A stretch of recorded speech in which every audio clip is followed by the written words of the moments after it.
Welcome friends. तो आज का हमारा प्यारा टॉपिक है डिफ्यूजन एंड ऑस्मोसिस। जी हाँ, तो आज की वीडियो में जानेंगे डिफ्यूजन और ऑस्मोसिस क्या होता है, इसका इस्तेमाल कहाँ होता है, हम कैसे समझते हैं, ठीक है, और कैसे समझ सकते हैं और किस तरह से किसी को समझा सकते हैं। जी हाँ, ये वीडियो आपकी बेसिक एग्जाम्पल को लेकर बनाया गया है ताकि आपको बहुत ही अच्छी तरह से समझ में आ जाए। ठीक है, चलिए शुरू करते हैं। तो सबसे पहले डिफ्यूजन होता क्या है। देखो, डिफ्यूजन और ऑस्मोसिस दोनों के जो डिफिनेशंस हैं वो लगभग एक जैसे हैं। क्यों? क्योंकि दोनों ही एक दूसरे से बने हुए हैं। अब ये कैसे समझ में जाते हैं। देखो, डिफ्यूजन होता क्या है। किसी भी पार्टिकल्स के, मतलब पार्टिकल क्या है, कण, ठीक है, किसी भी पार्टिकल के दूसरे पार्टिकल के खाली स्थानों के बीच चले जाने की जो प्रॉपर्टी होती है उसे हम डिफ्यूजन कहते हैं। मतलब अगर जैसे हम गैस ले लिए, हम गैस लेते हैं, अब उसको अगर हम खोलते हैं, या मान लो हम परफ्यूम ले लिए स्प्रे वाला, उसको हम जैसे ही स्प्रे करते हैं हम देखते हैं वो चारों ओर कमरे की हवाओं में पूरा फैल जाता है। कैसे?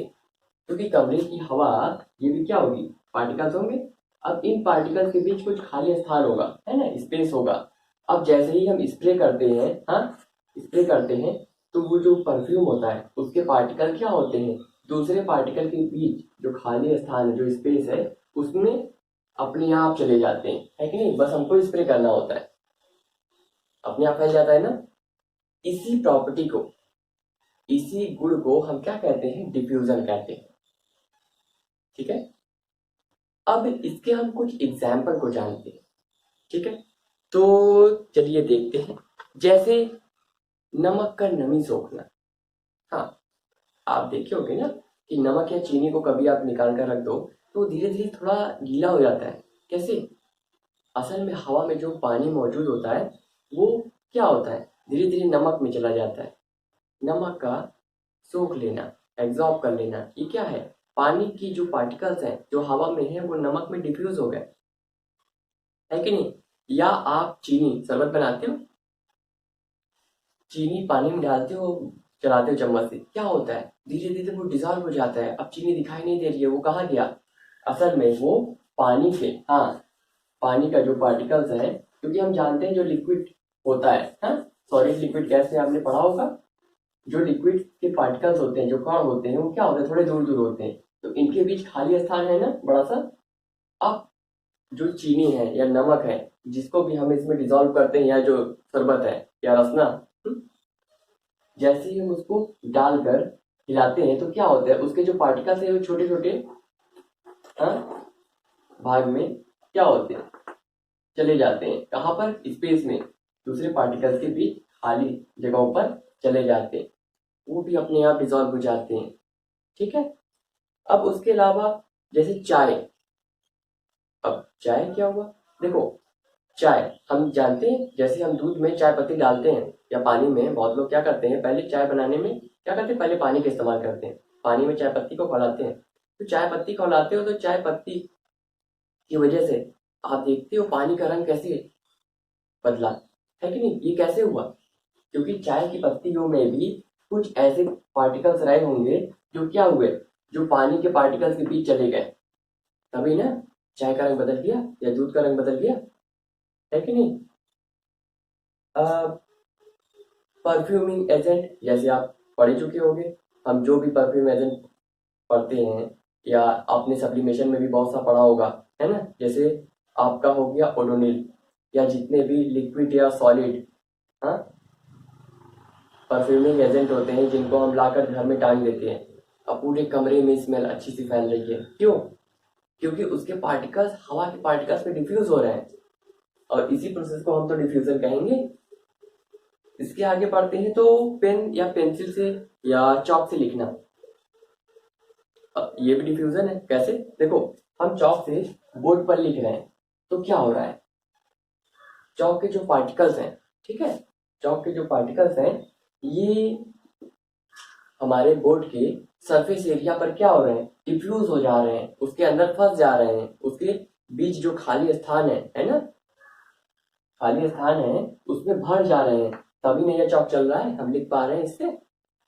कापियों पर हम पेन से लिखते हैं या पेंसिल से लिखते हैं, क्या होता है? डिफ्यूजन होता है। कैसे?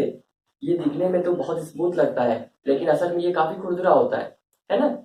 इनके पार्टिकल्स के बीच काफी स्पेस होता है। जब हम पेंसिल से या पेन से लिखते हैं तो उसकी जो इंक होती है वो क्या होती है? उन्हीं खाली स्पेसेस में भर जाती है, मतलब डिफ्यूज हो जाती है। इसको क्या कहोगे? डिफ्यूजन कहोगे। समझ में आ रहा है? अगला एग्जाम्पल है जैसे डिटॉल का पानी में मिलना। आप जानते हो, डिटॉल पानी में डालो, देखो सफेद सफेद सफेद पूरा पूरा घुल जाता है ना? या कॉफी बनाते हो, क्या होता है? सिंपल। ये सारे एग्जाम्पल क्या है? डिफ्यूजन के हैं। या इनका इस्तेमाल देखो, स्टील स्टील बनाने में भी होता है। आप जानते हो स्टील क्या है? ये अलॉय है। अब ये कैसे? देखो, आयरन आयरन की प्रॉपर्टीज क्या होती है? ये मजबूत तो होता है काफी, हाँ, काफी चमकीला भी होता है, इसमें काफी चमक होती है। लेकिन इसकी एक सबसे कमजोरी क्या होती है? सबसे कमजोर बात कि ये पानी या मॉइस्चर से रिएक्ट करके बहुत जल्दी ऑक्साइड या हाइड्रोक्साइड में बदल जाता है, मतलब इसमें जंग लग जाती है। अब इसी प्रॉपर्टीज को इसके खत्म करने के लिए क्या किया जाता है? आयरन को काफी ज्यादा टेम्परेचर पर मेल्ट किया जाता है। अब मेल्ट करने की वजह से क्या होता है? जो हमारा आयरन है, लोहा, ये क्या पहले सॉलिड फॉर्म में था? याद रखो, पहले सॉलिड फॉर्म में था। तो सॉलिड फॉर्म में क्या था? इसके पार्टिकल्स बहुत पास पास थे, है ना? जब इसको हीट दी गई तो इसके अंदर की काइनेटिक एनर्जी बढ़ी। अब हीट देने से जब इसके अंदर की काइनेटिक एनर्जी बढ़ी तो हुआ क्या? इनके पार्टिकल थोड़े दूर दूर हो गए, है ना? जिसकी वजह से ये हमारा आयरन क्या हुआ? मेल्ट हो गया, मतलब लिक्विड फॉर्म में चेंज हो गया। अब इस कंडीशन में हम क्या करते हैं? इसमें कार्बन मिला देते हैं। कार्बन ही क्यों? कार्बन ही क्यों? ताकि जैसे मान लो ये सॉलिड फॉर्म में दोबारा अगर बदले, तो सॉलिड फॉर्म में अगर ये दोबारा बदलेगा, ठीक है, ये देखो, सॉलिड फॉर्म में ये दोबारा बदलेगा तो क्या होगा? इसके जो पार्टिकल्स होंगे दोबारा पास पास आ जाएंगे, लेकिन इनके पार्टिकल्स के बीच भी कुछ खाली स्पेस है, खाली जगह बची। अब क्योंकि कार्बन के जो पार्टिकल्स हैं उनका आकार इतना छोटा होता है कि वो यहाँ पर इस खाली स्पेस में आसानी से एडजस्ट हो जाए या भर जाए, जिसकी वजह से लोहे की जो डेंसिटी होती है और बढ़ जाती है। आपने सुना होगा ना, स्टील की डेंसिटी लोहे से अधिक होती है। लोहे से स्टील लोहे से ही तो बना होता है। क्यों? देखो, यहाँ पर हमने कार्बन मिलाया, कार्बन मिलाने से अब ये स्टील क्या हुआ? और मतलब लोहा और हार्ड हो गया। अब ये स्टील में बदल गया, जिसको हम कहते हैं ना कार्बन स्टील है। क्यों? कार्बन मिलाया जाता है। अब कितना मिलाया जाता है? बहुत थोड़ी मात्रा में, हाँ, 0.4% या अधिक से अधिक 1%। क्यों? क्योंकि सॉलिड में ये जो स्पेस होता है ये बहुत कम होता है, बहुत कम, है ना? क्या हुआ? ये भी डिफ्यूजन हुआ। कैसे? देखो, एक पार्टिकल ये था, इनके बीच जो खाली स्पेस था, इसमें हमें क्या हुआ? कार्बन के पार्टिकल्स को डालना थोड़ी ना पड़ा, ये अपने आप चले गए ना। हमें सिर्फ क्या करना पड़ा? उनको मेल्ट करके मिक्स करना पड़ा। अब यहाँ पर जरूरी नहीं है सिर्फ स्टील बनाने में सिर्फ कार्बन का ही इस्तेमाल हो।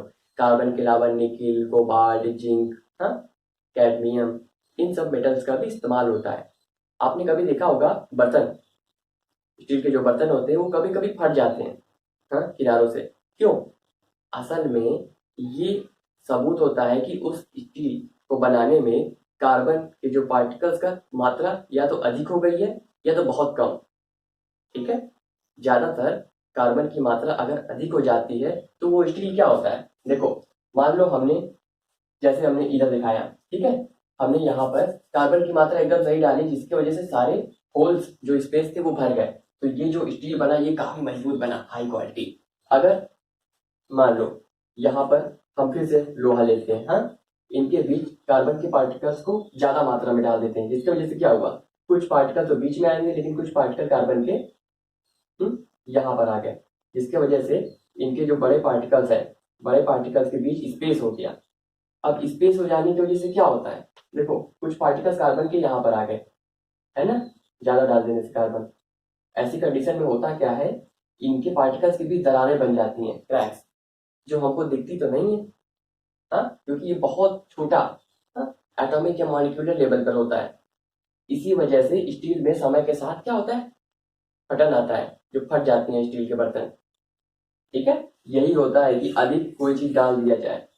अब यहाँ पर देखो, ऐसे एटम्स या मॉलिक्यूल्स का इस्तेमाल किया गया जो उससे छोटे हो। क्यों? क्योंकि हमारा जो डिफ्यूजन या ऑस्मोसिस है ये कुछ चीजों पर डिपेंड करता है। किन किन चीजों पर? जैसे कॉन्सेंट्रेशन, किस चीज की मात्रा अधिक है, दूसरा है टेम्परेचर, तीसरा है प्रेशर, चौथा है सरफेस एरिया, पांचवा है साइज ऑफ पार्टिकल्स।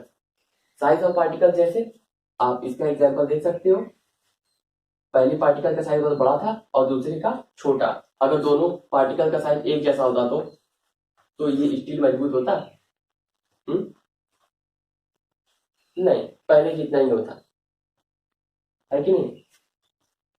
लेकिन छोटा बड़ा होने की वजह से क्या हुआ, इनके बीच का स्पेस कवर हो गया, जिससे इनकी डेंसिटी बढ़ गई।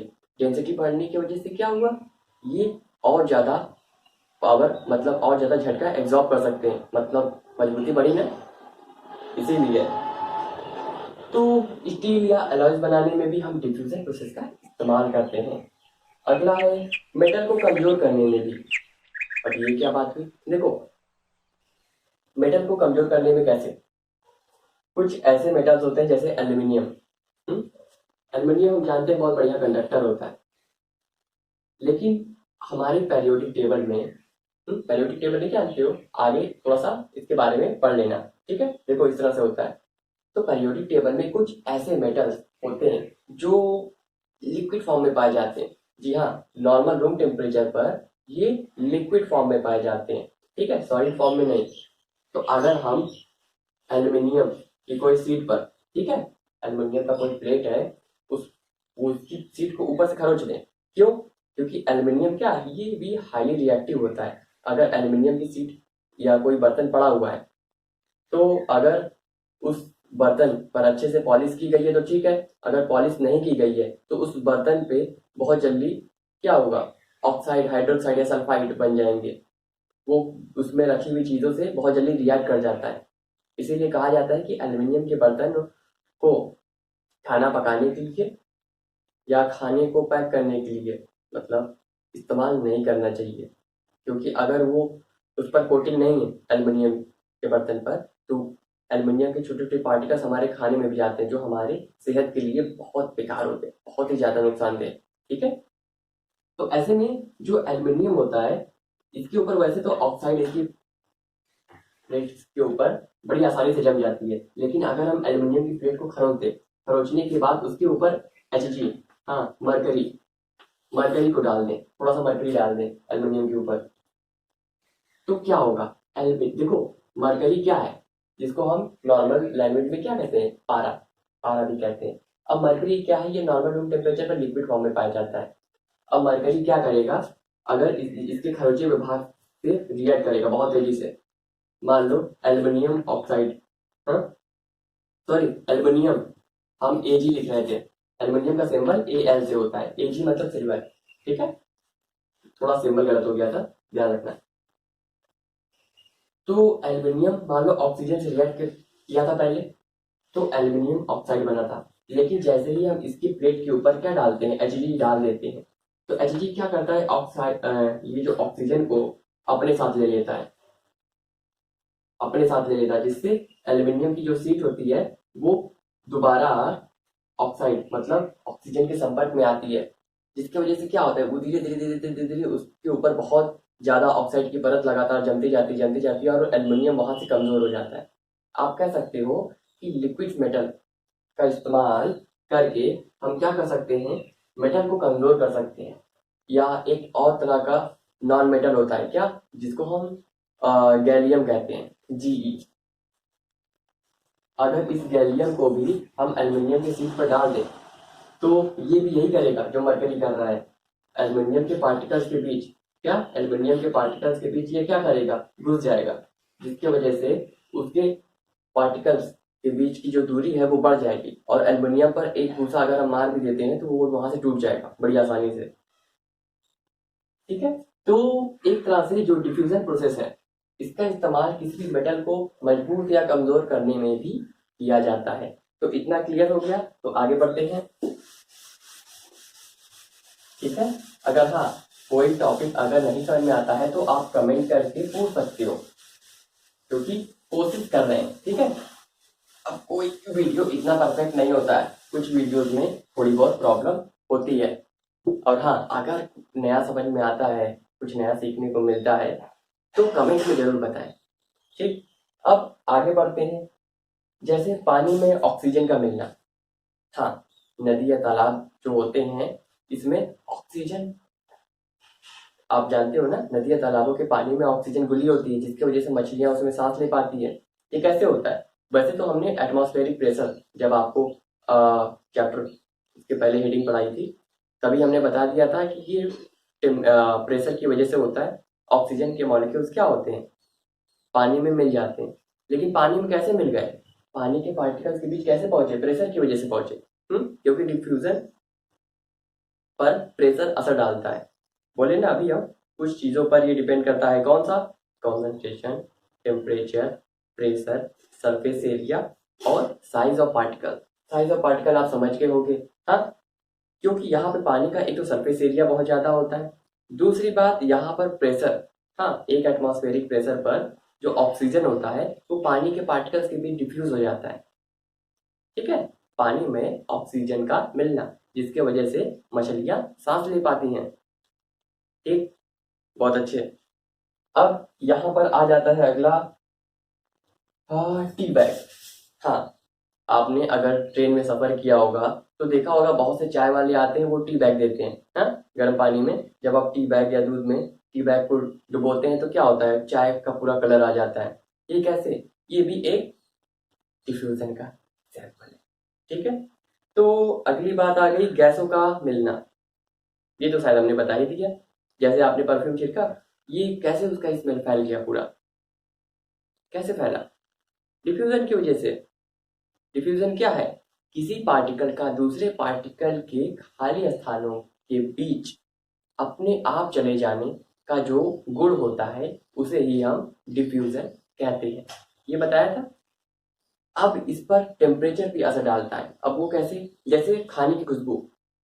हम्म आपने देखा होगा जब आपकी मम्मी खाना पका रही होगी उस समय खाना गर्म होता है, टेम्परेचर उसका ज्यादा होता है, तो उस समय पूरे घर में खाने की खुशबू आ रही होती है बड़ी अच्छी सी। लेकिन जैसे जैसे खाने, हाँ, का तापमान कम होता है, टेम्परेचर कम होता है, वैसे वैसे देखो, हाँ, खाने में से खुशबू आना धीरे धीरे कम हो जाती है। आपने कभी फील किया? नहीं किया है तो करके देखो। ठीक है। चाय और बनाते समय जब उसमें इलायची डालो तो उस समय क्या होता है, बहुत तेज उसकी खुशबू आती है।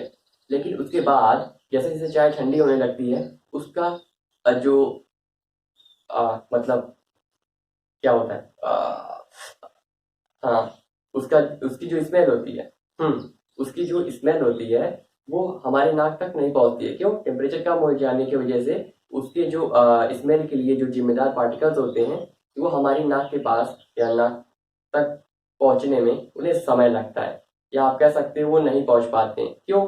क्योंकि यहाँ पर डिफ्यूजन उन पार्टिकल्स को, हाँ, काइनेटिक एनर्जी की जरूरत पड़ती है जो टेम्परेचर कम होने की वजह से कम होती जाती है ना। तो चलिए अब आगे बढ़ते हैं ऑस्मोसिस की तरफ। जी हाँ, अब आप डिफ्यूजन समझ चुके होंगे। अब देखो, ऑस्मोसिस भी यही होता है, किसी पार्टिकल्स के बीच जो खाली स्थान है उसमें दूसरे पार्टिकल्स का अपने आप चले जाना। लेकिन ऑस्मोसिस में क्या होता है, इनके बीच एक मेम्ब्रेन होती है, मतलब एक परत होती है।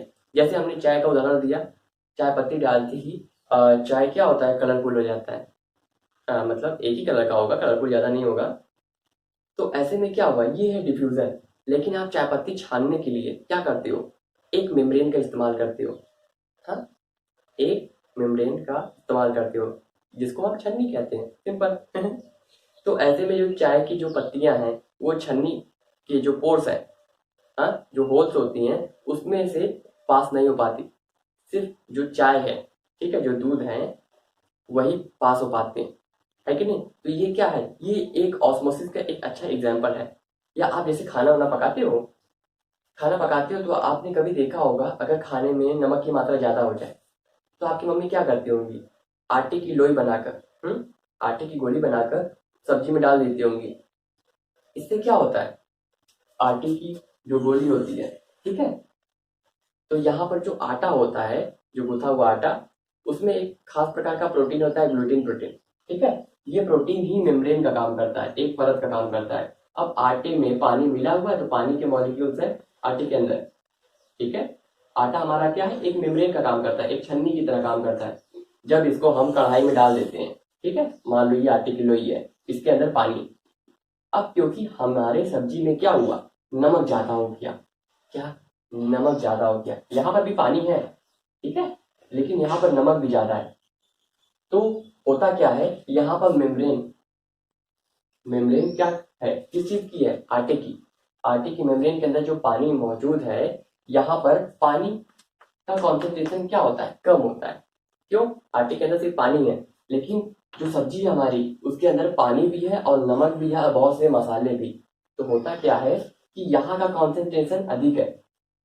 कॉन्सेंट्रेशन क्या होता है, किसी पदार्थ में घुले हुए पदार्थों की मात्रा को, मान लो यहाँ पर पानी में क्या क्या घुले हुआ है, मसाला घुला हुआ है, नमक घुला हुआ है कि नहीं।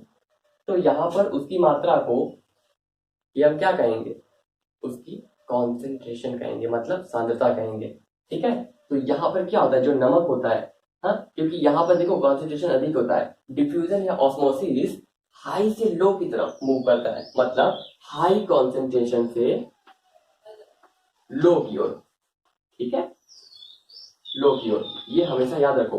तो हाई कॉन्सेंट्रेशन कहाँ पर है, सब्जी में। अब सब्जी से ज्यादातर जो नमक होता है वो कहाँ चला जाता है, आटे के अंदर। फिर आटे की लोई को हम निकाल देते हैं, सब्जी में नमक बराबर। अब आपको अगर बहुत ज्यादा कम हो गया है तो आप अलग से डाल लो, है कि नहीं। अब अगला एग्जाम्पल है, जैसे हाँ, रसगुल्ला या जलेबी बनाना। वैसे बड़े सुबह सुबह टेस्टी उदाहरण दे रहे हैं।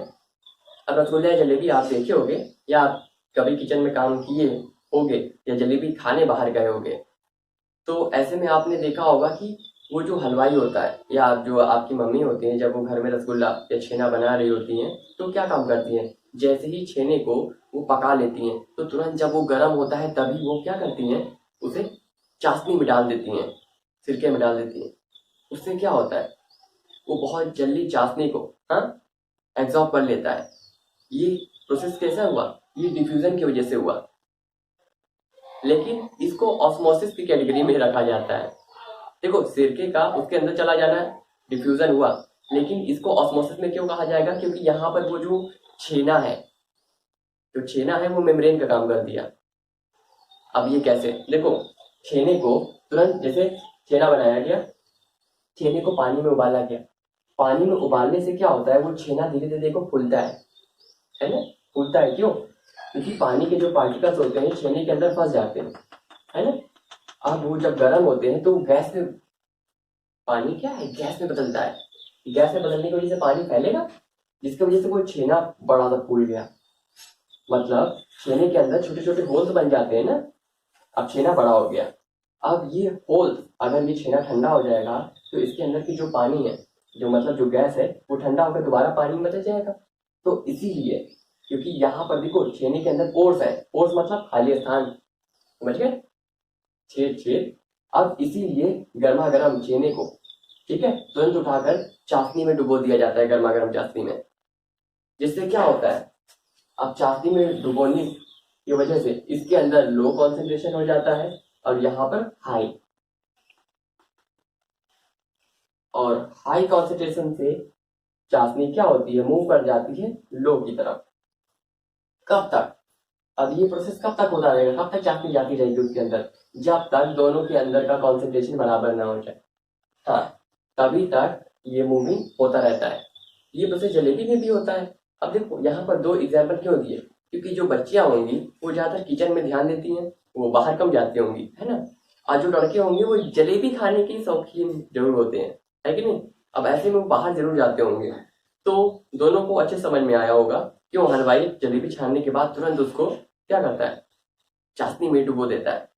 क्लियर, ये एग्जाम्पल किसका हुआ, देखो यहाँ पर एक मेम्ब्रेन हुआ, ठीक है, एक मेम्ब्रेन हुआ, एक परत हुई इनके बीच, इसीलिए इसको क्या कहते हैं, ऑस्मोसिस कहते हैं, ठीक है।